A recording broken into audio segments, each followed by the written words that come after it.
Chapter 25. The Land of Love. "Well, is hee-haw all you are able to say?" inquired the Sawhorse, as he examined Hank with his knot eyes and slowly wagged the branch that served him for a tail.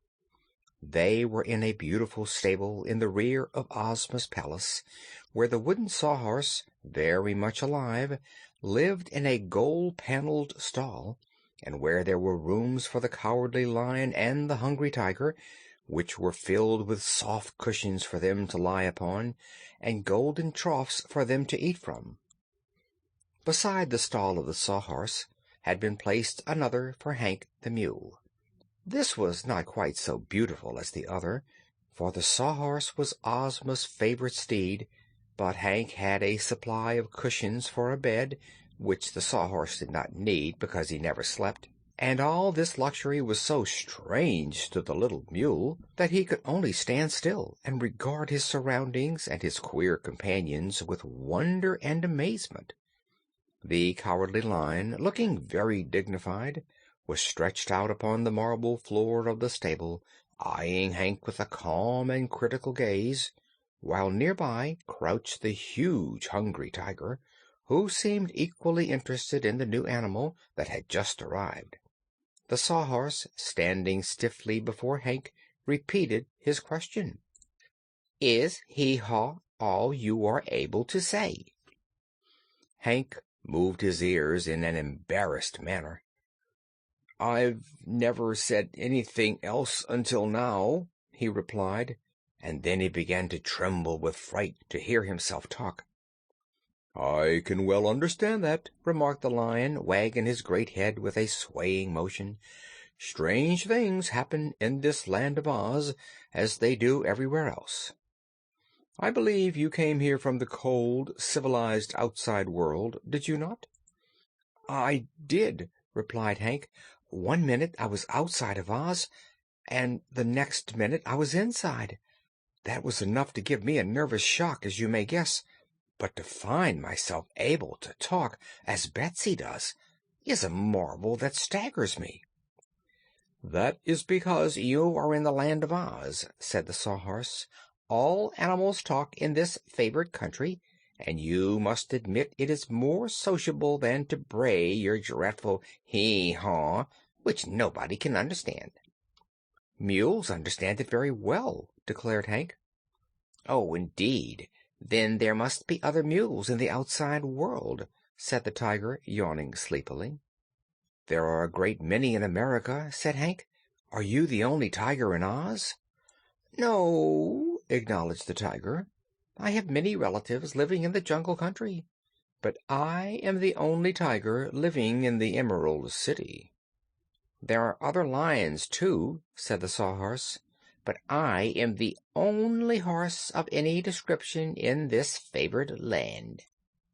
"That is why this land is favored," said the Tiger.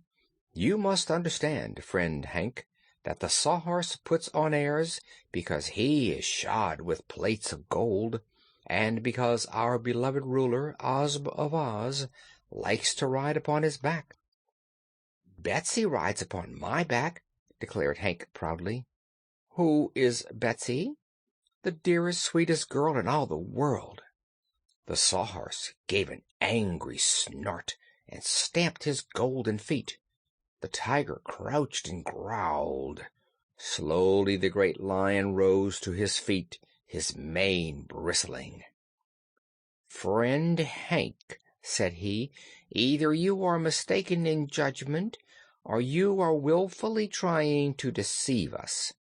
The dearest, sweetest girl in the world is our Dorothy, and I will fight anyone, animal or human, who dares to deny it." "So will I," snarled the Tiger, showing 2 rows of enormous white teeth.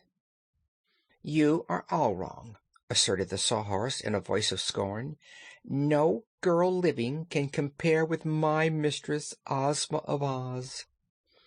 Hank slowly turned around until his heels were toward the others. Then he said stubbornly, "I am not mistaken in my statement, nor will I admit that there can be a sweeter girl alive than Betsy Bobbin. If you want to fight, come on, I'm ready for you."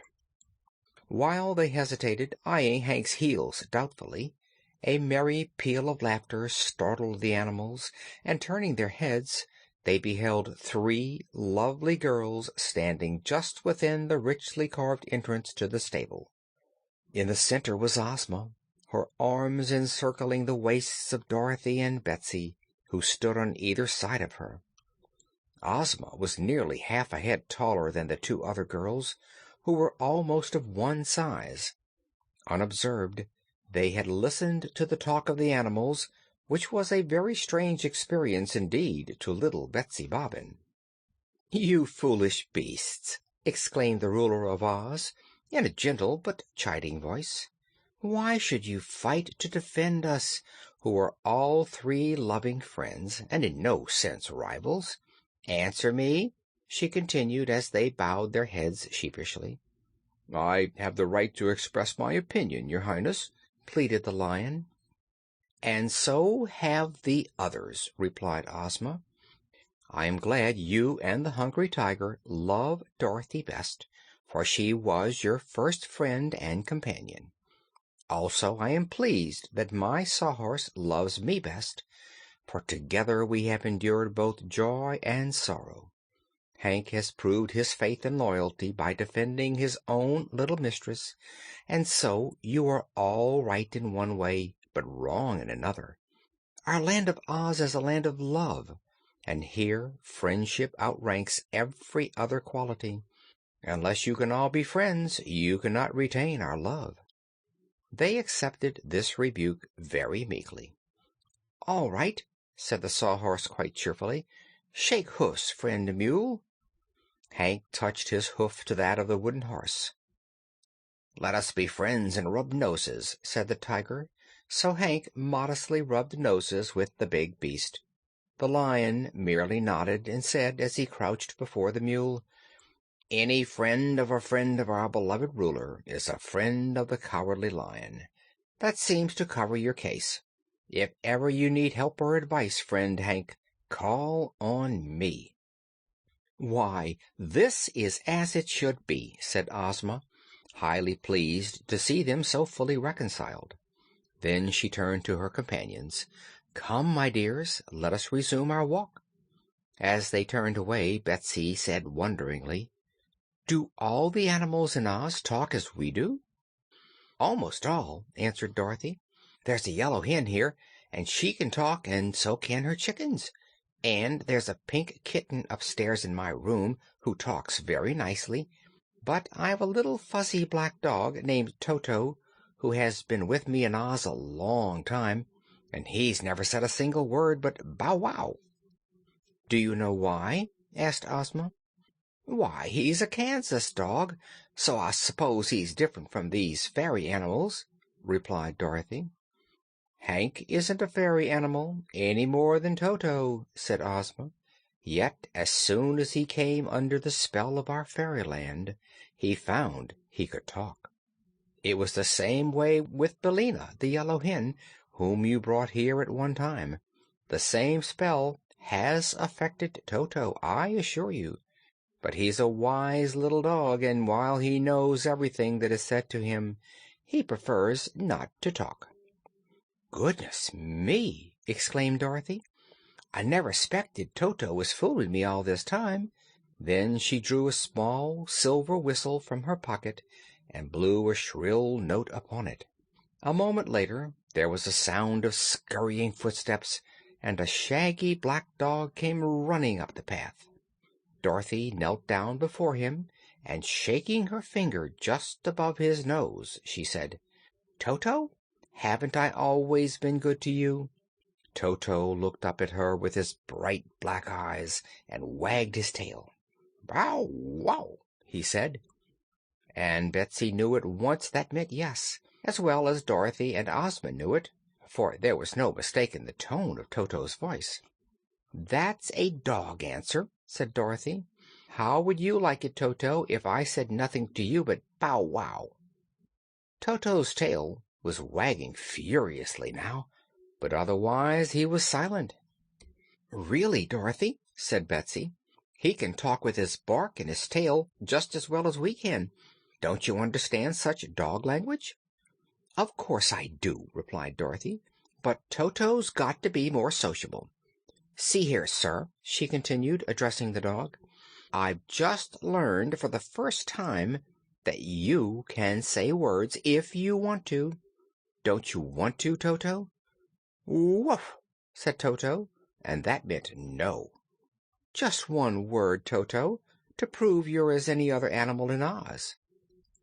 "Woof!" "Just one word, Toto, and then you may run away." He looked at her steadily a moment. "All right, here I go," he said, and darted away as swift as an arrow.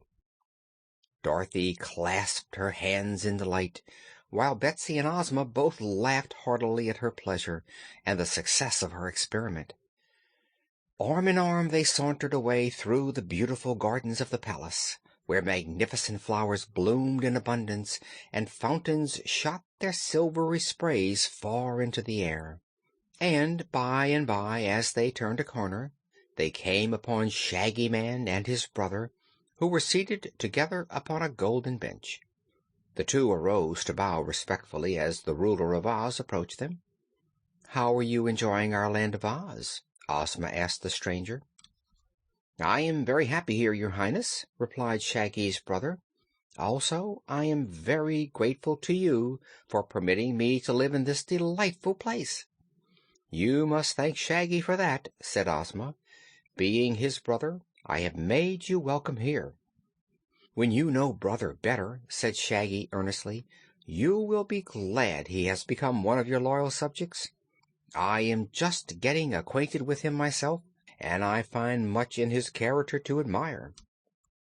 Leaving the brothers, Ozma and the girls continued their walk. Presently Betsy exclaimed, "Shaggy's brother can't ever be as happy in Oz as I am. Do you know, Dorothy, I didn't believe any girl could ever have such a good time anywhere as I'm having now." "I know," answered Dorothy. "I've felt that way myself lots of times." "I wish," continued Betsy dreamily, "that every little girl in the world could live in the Land of Oz, and every little boy, too." Ozma laughed at this. "It is quite fortunate for us, Betsy, that your wish cannot be granted," said she, "for all that army of girls and boys would crowd us so that we would have to move away." "Yes," agreed Betsy, after a little thought, "I guess that's true." End of chapter 25. End of Tik-Tok of Oz by L. Frank Baum.